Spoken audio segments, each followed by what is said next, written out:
Assalamualaikum warahmatullahi wabarakatuh. Waalaikumsalam warahmatullahi wabarakatuh. Oke, bagaimana kabar pada hari ini? Sehat semua ya? Alhamdulillah. Sebelum saya mulai pembahasan materi pada hari ini, saya akan absensi terlebih dahulu. Muhammad Jidkul Wafa, Lina Nurliana, Eva Rahmawati, Alisa Kotrunanda. Ya, hadir semuanya pada hari ini. Ini pertemuan yang keempat ya. Pada hari ini kita akan membahas tentang nasikh mansuh Al-Quran. Baiklah, pada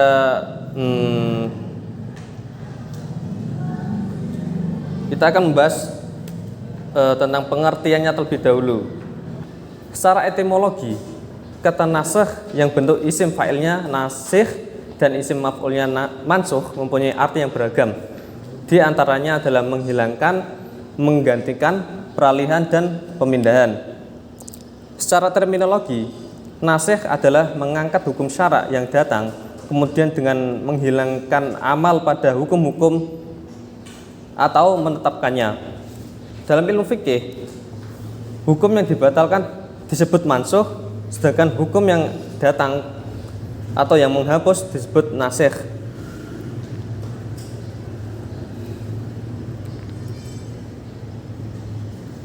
Selanjutnya adalah rukun-rukun nasikh, rukun-rukun nasakh. Yang pertama adalah nasikh yaitu pernyataan yang menunjukkan pembatalan atau penghapusan berlakunya hukum yang telah ada. Yang kedua adalah nasikh, yaitu Allah Subhanahu wa Ta'ala, karena Dialah yang membuat hukum dan Dia pula yang membatalkannya sesuai dengan kehendak. Oleh sebab itu, nasikh itu hakikatnya adalah Allah Subhanahu wa Ta'ala. Kemudian yang ketiga adalah mansuh, yaitu hukum yang dibatalkan, dihapuskan atau dipindahkan. Yang terakhir adalah mansuh yaitu orang yang dibebani hukum. Selanjutnya adalah pola-pola nasikh mansuh. Yang pertama Al-Quran dengan Al-Quran, yang kedua Al-Quran dengan sunnah, yang ketiga sunnah dengan Al-Quran, yang terakhir sunnah dengan sunnah.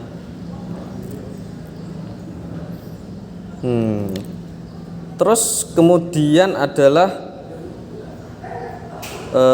hikmah dan manfaat. Ini bisa dicatat ya, karena tidak saya tulis di PPT. Hikmah dan manfaat mempelajari nasikh mansuh. Yang pertama adalah terciptanya kemaslahatan umat sesuai dengan perubahan kondisi sosiokultural. Yang kedua, menunjukkan adanya proses syariat dari awal pertumbuhannya menuju kesempurnaannya. Yang ketiga, menguji pada mukallaf untuk melaksanakan atau meninggalkan. Dan yang terakhir adalah tujuannya adalah kebaikan dan kemudahan pada umat. Jika nasikh lebih berat, ada kebaikan bertambahnya pahala, dan jika lebih ringan, berarti ada tujuan untuk memudahkan atau meringankan hukum yang sudah ada. Baik, sekian materi pada hari ini. Apakah ada yang ingin ditanyakan? Ya, silakan Mas Jidkul Wafa. Mengapa ilmu nasikh dan mansuh begitu penting dalam memahami Al-Quran? Ya, ilmu nasikh dan mansuh itu sangat penting untuk kita pahami, karena itu merupakan bagian penting dalam ilmu Al-Quran yang wajib diketahui oleh mujtahid. Karenanya akan berakibat fatal apabila salah dalam memahaminya pada konteks kekinian. Karena itu mengetahui nasikh dan mansuh dalam Al-Quran itu adalah syarat yang harus dipenuhi oleh mujtahid dalam menentukan sebuah hukum. Ada lagi? Izin bertanya, Pak. Ya, baik Mbak Alisa. Bagaimana cara kita mengetahui nasikh dalam Al-Quran? Pertanyaan sangat bagus. Cara kita mengetahui nasikh dalam Al-Quran itu ada beberapa caranya. Yang pertama itu petunjuk dari Al-Quran. Yang kedua melalui penjelasan dari Nabi Muhammad SAW. Yang ketiga melalui perbuatan Nabi. Yang keempat itu melalui kesepakatan para sahabat atau ijma. Yang kelima penukilan yang dilakukan oleh seorang rawi dari sahabat. Dan yang terakhir keberadaan salah satu hukum dari dua buah hukum merupakan hukum syariat. Ya, mungkin seperti itu. Ada lagi yang ingin ditanyakan atau sudah cukup? Cukup, Pak. Cukup ya.